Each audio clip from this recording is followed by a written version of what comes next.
Hola a todos, este es un video sobre una idea del cosmólogo Lee Smolin que data aproximadamente del año 1997, si no me equivoco, llamada selección natural cosmológica. El propósito de este video es explicar de una forma resumida y simplificada en qué consiste tal idea y bueno, qué implicaciones tiene. Bien, empezamos con la postura filosófica conocida como naturalismo, que básicamente postula que todo cuanto existe es natural. En otras palabras, que no existen entidades supernaturales, tales como fantasmas, espíritus o dioses, en efecto. Un problema, digamos, que tradicionalmente fue una crítica hecha hacia el naturalismo o un problema a superar para el naturalismo, era el de explicar cómo llegaron a existir estructuras tan complejas en la realidad, las cuales observamos, tomando como paradigma estructuras biológicas. Esta línea de razonamiento es perfectamente ejemplificada por el experimento mental de un teólogo pre-darwiniano, Paley, que nos pedía que imagináramos que estamos caminando en el campo y que de repente vemos una roca. Algunos de nosotros podríamos concebir que esa roca siempre hubiera estado allí, dice Paley.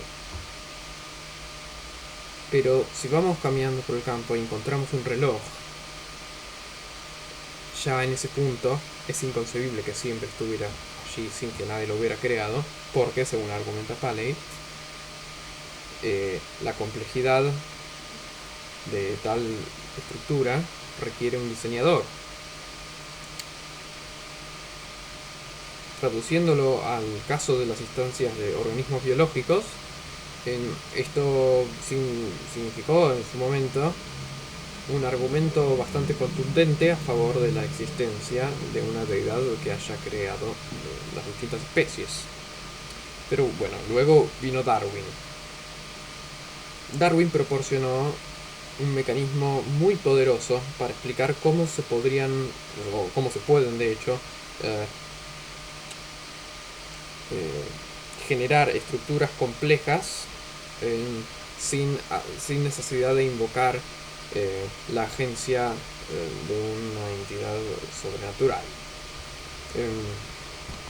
Bien, el esquema que Darwin entonces presentó tiene la siguiente estructura, la cual voy a reseñar de una forma abstracta y no limitándome a su aplicación en biología, que es lo que es importante en el caso de Darwin. Son 4 factores los que se necesitan para un proceso de selección natural. El primero es la existencia de sistemas. En el caso de la biología sería organismos vivos. El segundo es la existencia de un mecanismo de reproducción.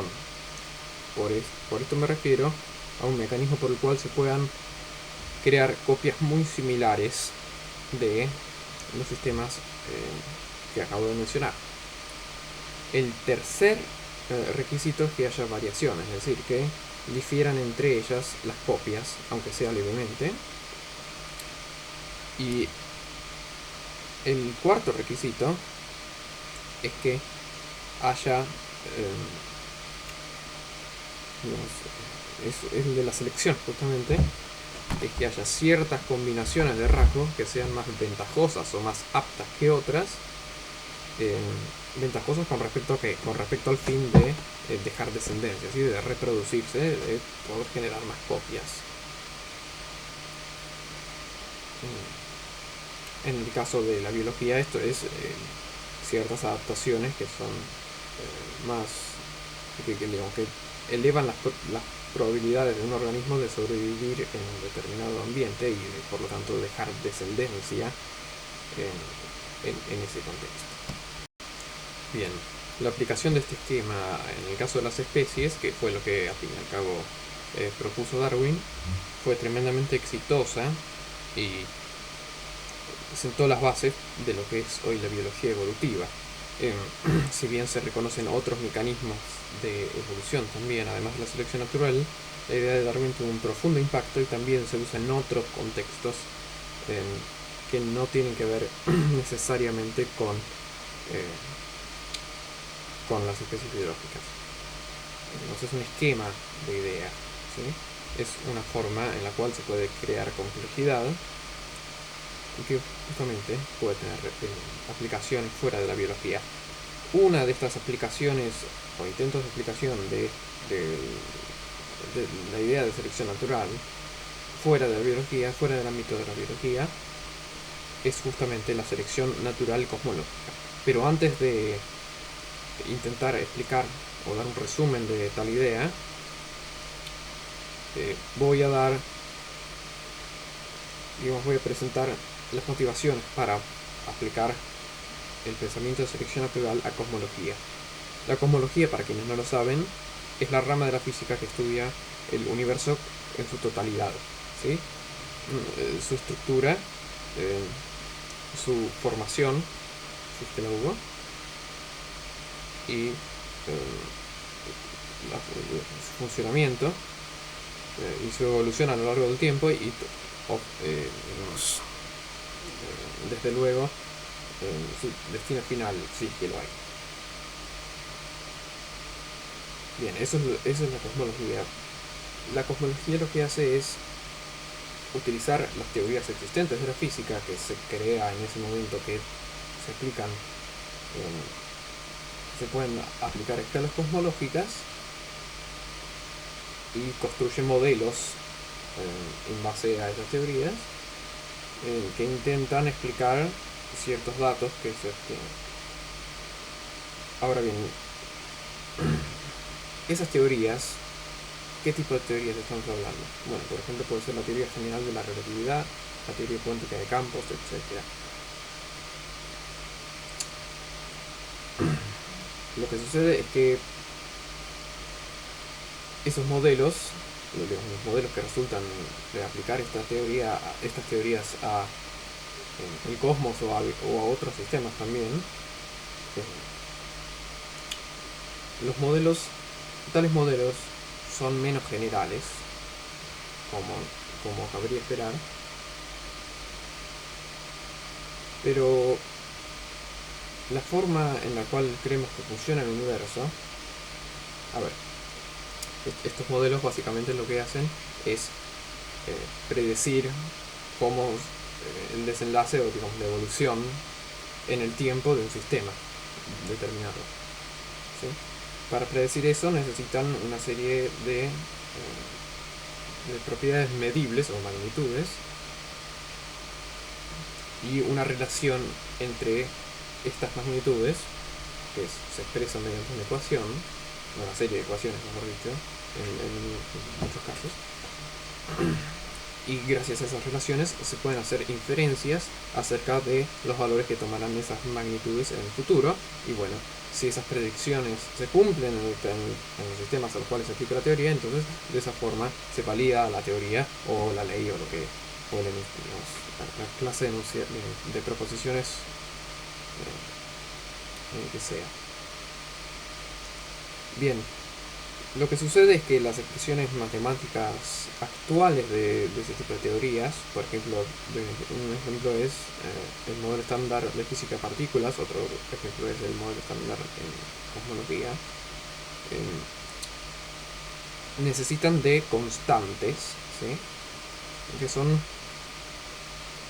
básicamente un número que cumple cierta función dentro de esa ecuación, pero ese número no tiene, ese tipo de números no suelen tener una explicación, es decir, simplemente se lo determina mediante el experimento, no son una predicción de la teoría.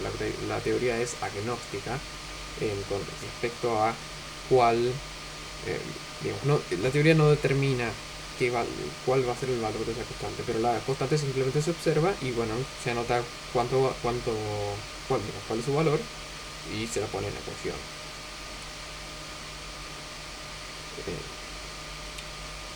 Estaba diciendo, un problema que tiene que se confronta ahora en cosmología es primero el problema de la explicación de estas tantas constantes aparentemente arbitrarias, y en segundo lugar y más importante,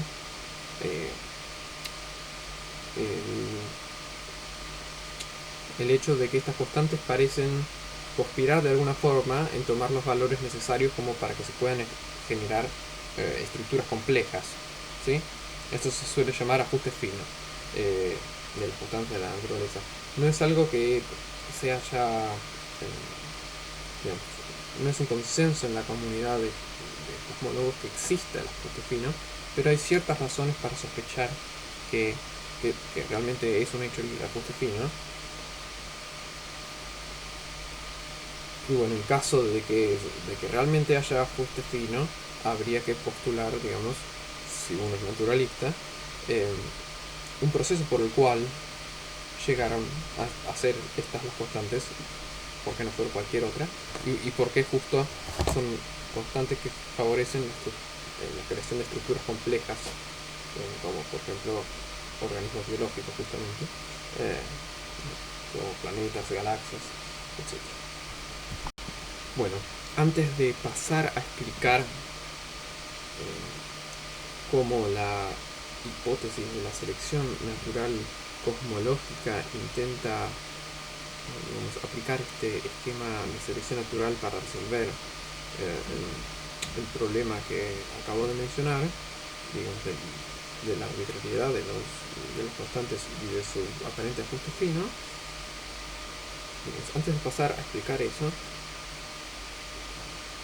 voy a introducir algunos conceptos preliminares para que la explicación subsiguiente sea lo más clara posible.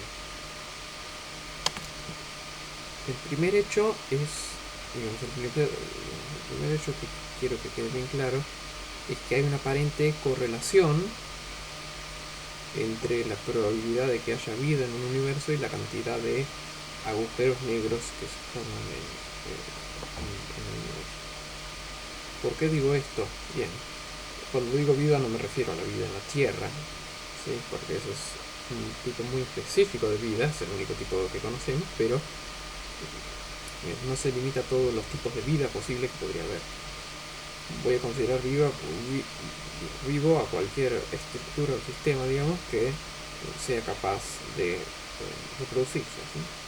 Es decir, que tenga las características necesarias para que la selección natural actúe sobre tal sistema. Ahora bien,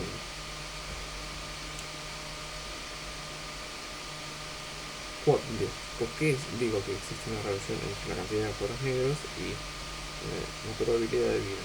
Bueno, básicamente por lo siguiente: solamente puede haber vida si hay cierta cantidad de elementos de tablas periódicas que se dan. Por ejemplo, en el caso de la vida en la Tierra se menciona el carbono.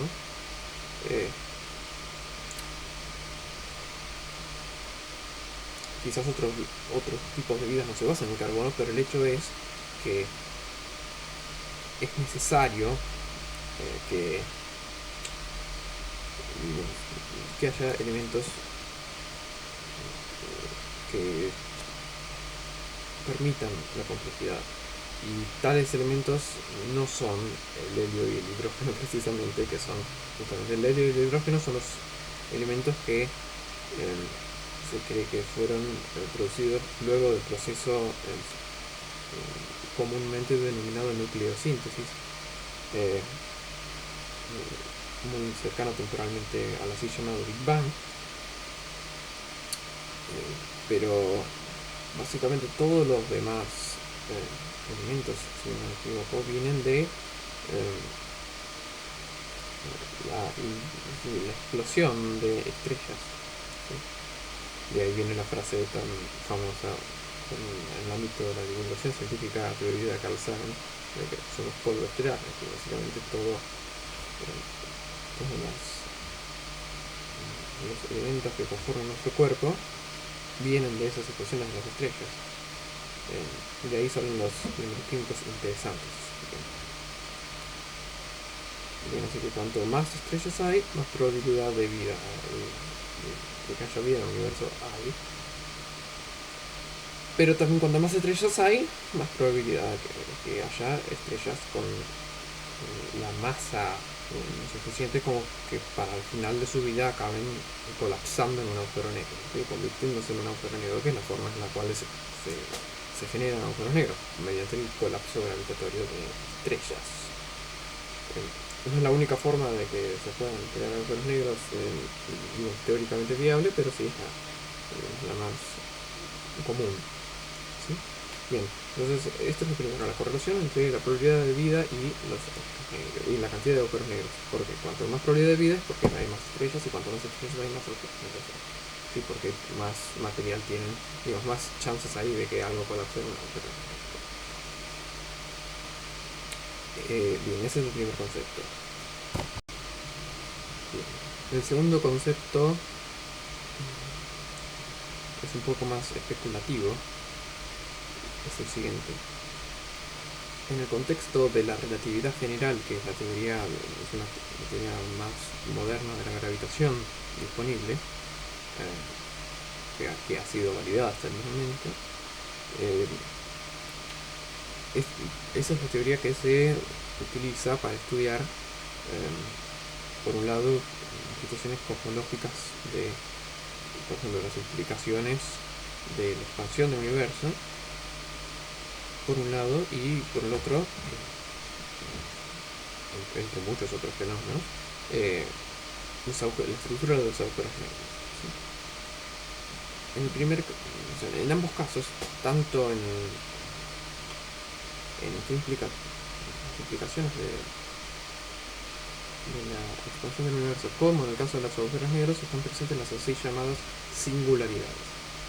¿Qué es una singularidad? Bueno, es básicamente una situación en la cual la teoría predice que hay ciertas trayectorias de un sistema físico que no pueden ser continuadas en el tiempo, ¿sí? En el caso del Big Bang, que es donde la teoría general de la relatividad predice una singularidad, lo que significa es que si observamos que el universo se está expandiendo, si rebobinamos la película del universo para atrás, disculpen la redundancia, si rebobinamos la película del universo metafóricamente, cada vez, cuanto más vemos hacia el pasado, más chico debería ser el universo. Es decir, en el pasado el universo fue más chico, si se está expandiendo, si siempre se estuvo expandiendo. Bien, y entonces la misma cantidad de materia estaba ocupaba menos espacio, y por lo tanto era mayor la densidad. Bueno, llega un punto en el cual ya no se puede rebobinar, entre comillas, usando esta teoría. Y bueno, ¿por qué no se puede rebobinar más? Bueno, porque la existencia de una singularidad es justamente eso, una limitación de la teoría para predecir qué sucedió antes o después, depende de la singularidad, de un determinado estado. Entonces, el hecho de que la relatividad general prediga una singularidad en el Big Bang no significa que realmente exista una singularidad, ¿no? Es decir, que realmente haya habido un comienzo, que realmente haya representado un comienzo del Big Bang, sino que simplemente significa que dentro del marco de esa teoría, la relatividad general, no se puede predecir qué sucedió antes, si es que sucedió antes. Ahora bien, en el caso de los agujeros negros, también encontramos singularidades de otro tipo. Son las singularidades que surgen al considerar el destino de la trayectoria de una partícula que cae en el agujero negro. A medida que se va acercando al centro del agujero negro, bueno, se puede ir, en el marco de la relatividad general, se puede calcular la trayectoria que va a hacer, pero inevitablemente va a terminar, como cualquier cosa que caiga en un agujero negro, en la que se llama singularidad, o digamos, en el centro del agujero negro. Luego, ¿qué pasa una vez que llega al centro? ¿Qué sucede con ese material? Bueno, eso, digamos, ahí hay otra singularidad y por lo tanto la teoría, digamos, no sabe cómo contestar. Es una marca de incompletitud de la teoría. La esperanza es que una teoría cuantizada de la gravedad, ¿sí? No clásica como la teoría general de la relatividad, sino una teoría cuántica de la gravedad,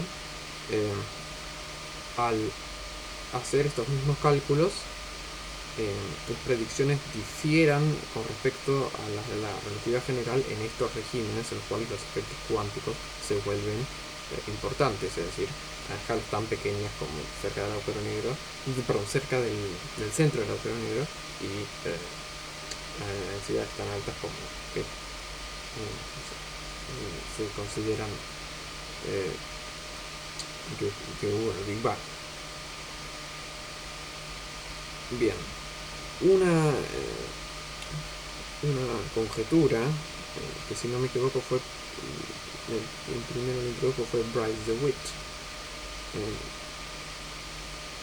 Bueno, por lo menos uno de los padres de esa conjetura es que una vez que tengamos una teoría cuántica de la gravedad, la forma en la cual esta resuelva la singularidad de los agujeros negros va a ser que el material que cae queda atrapado en un universo bebé, ¿sí?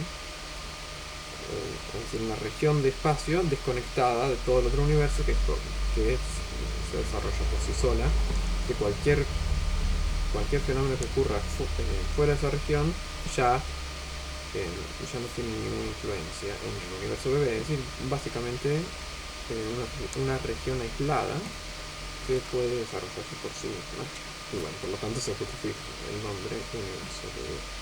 Entonces la conjetura de Bryce DeWitt es que en el marco de una teoría cuántica de la gravedad, que aún no tenemos, ni cuando Bryce DeWitt formuló esta conjetura ni ahora, es que justamente la teoría estaba a predecir que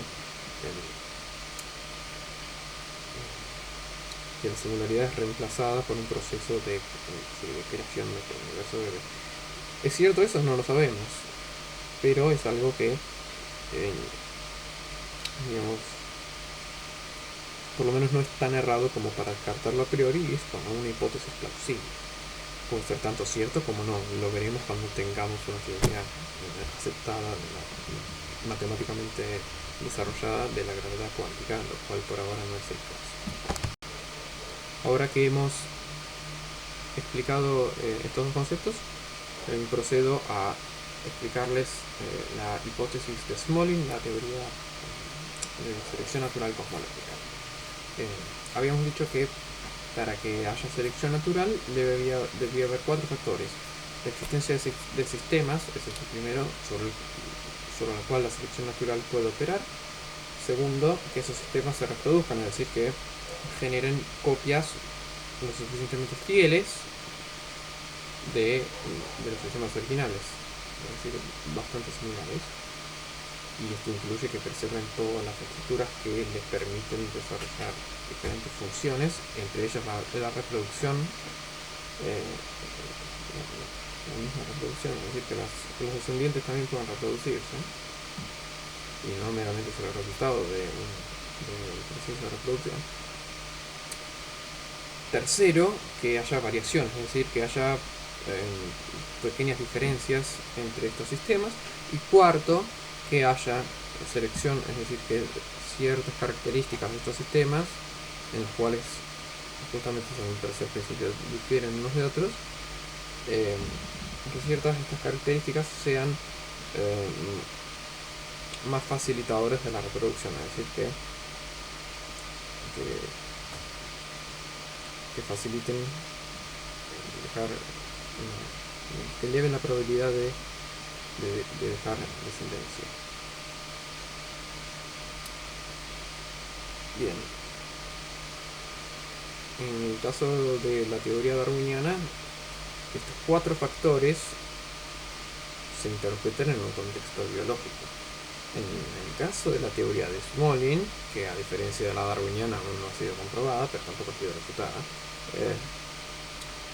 en el caso de la teoría de Smolin, ¿cuáles son estos 4 factores? Bueno, los sistemas son justamente los universos madre y los universos bebés, de los cuales hablamos recién. El mecanismo de reproducción es justamente el que mencionamos, el que conjeturó Bryce DeWitt, de la creación de universos bebés mediante agujeros negros. Es decir, el sistema de reproducción serían los agujeros negros.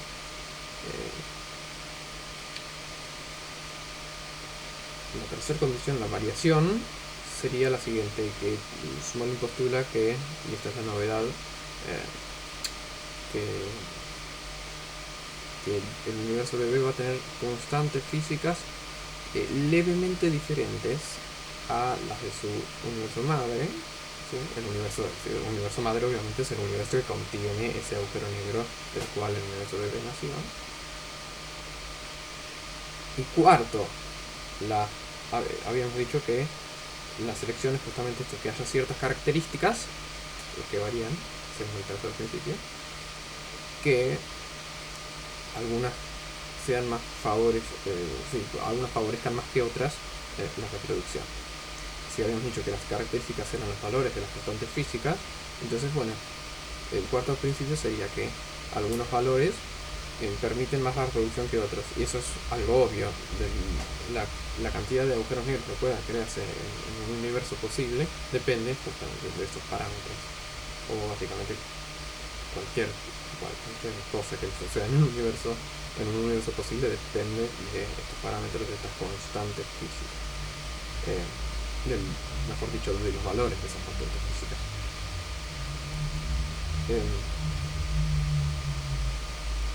Lo que Smolin entonces propone es decir lo siguiente: luego de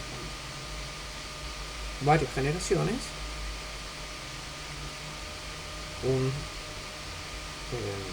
uno de estos universos bebés, digamos, va a tener muchísimas más chances de ser el descendiente de un universo fecundo, es decir, un universo con muchos agujeros negros, y por lo tanto con muchos descendientes, según esta hipótesis.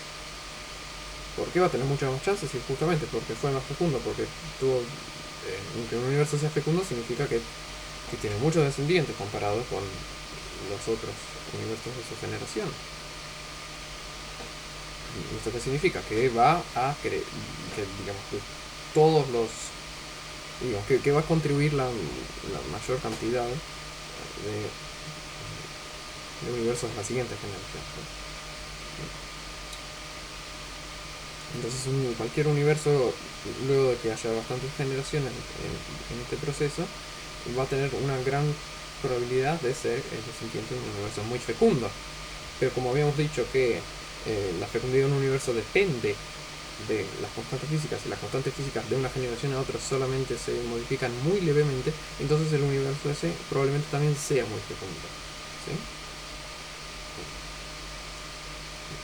No solo su madre probablemente va a ser muy fecunda, sino el mismo universo va a ser muy fecundo, porque justamente sus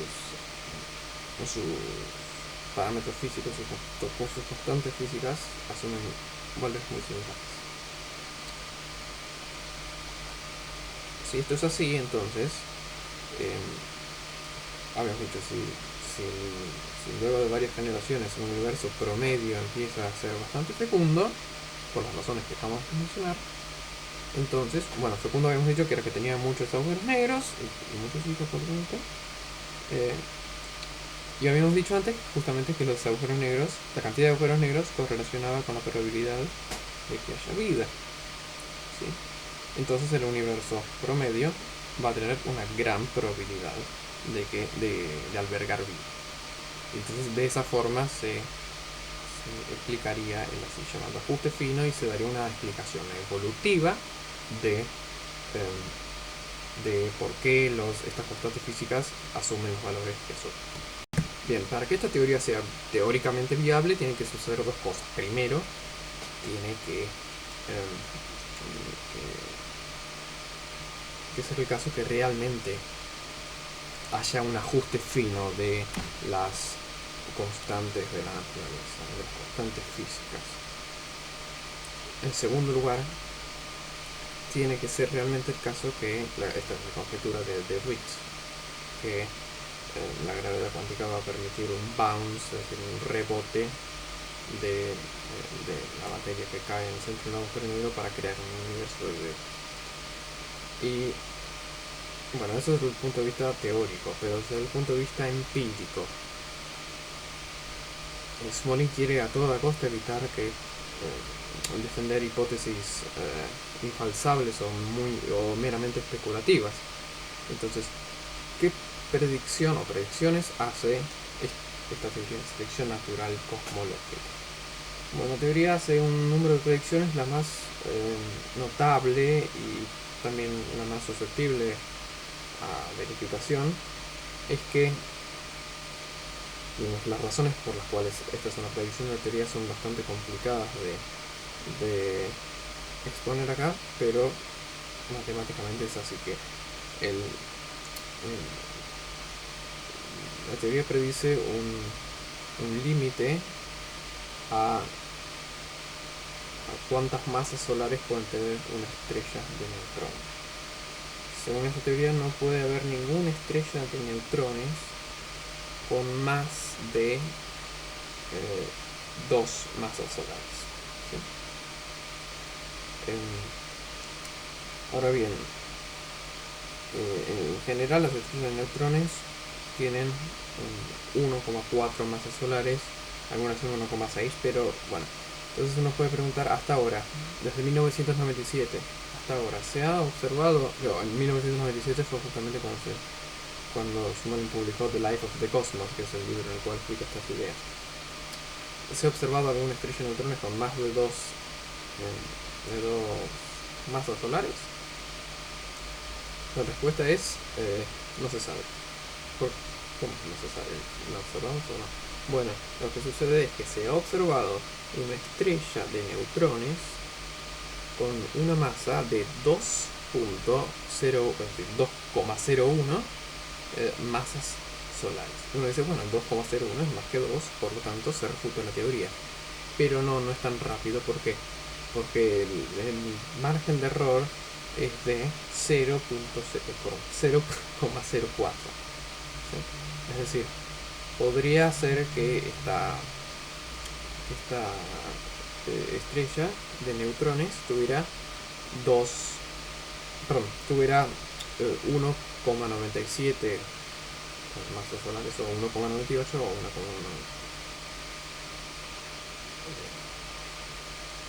En algunos de esos casos sería consistente con las observaciones, porque justamente por este margen de error, y no refutaría la teoría.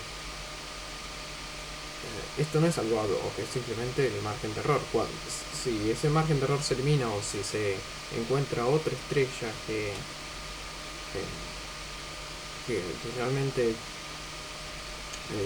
que con seguridad se puede afirmar que es una estrella de neutrones con más de 2 masas solares, entonces de esta forma quedaría refutada la teoría. ¿Y cómo podemos validarla? ¿Sí? Es decir, bueno, una forma es justamente intentar buscar estas estrellas de neutrones con 2 masas solares, y cuando se hayan encontrado muchísimas, si es que se encuentran muchísimas y todavía siguen sin aparecer estrellas de neutrones mayores, con una masa mayor a 2 masas solares, es decir, 2 veces la masa del Sol, entonces cada vez se encontraría más plausible la hipótesis. También hace otras observaciones en las cuales no entraré. Todo esto obviamente es una gran simplificación de su argumento. Por ejemplo, las razones por las cuales la vida y la probabilidad de vida en un universo posible y la cantidad de agujeros negros se correlacionan, la razón que yo di es una versión ultra simplificada de su argumento, que es mucho más complejo. Les quiero mostrar una ilustración que hay de su idea justamente en un libro que defiende otra idea, pero bueno, la compara con esta y muy buena la ilustración, es un diagrama de cómo sería entonces. Espera, ahí lo busco.